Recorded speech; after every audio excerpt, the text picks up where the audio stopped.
আসসালামু আলাইকুম রহমতুল্লাহি বরকাতুহ। হাসা বা মুচকি হাসা সুন্নত।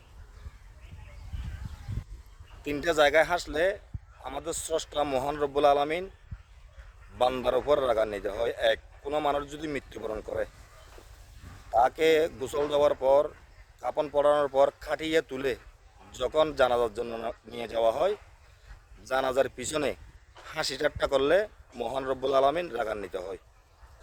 2 নম্বর, যে জায়গায় আল্লাহ রসুল আল্লাহর মকবুল বন্দাদের জিকির চলে সেখানে যদি হাসি ঠাট্টা করেন মহান রব্বুল আলমিন রাগান্বিত হয়। 3 নম্বর, কোনো কবরস্থানে আপনি জিয়ারত করতেছেন, সেখানে যদি কেউ এই জিয়ারতকে নিয়ে হাসি ঠাট্টা করে মহান রব্বুল আলমিন রাগান্বিত হয়।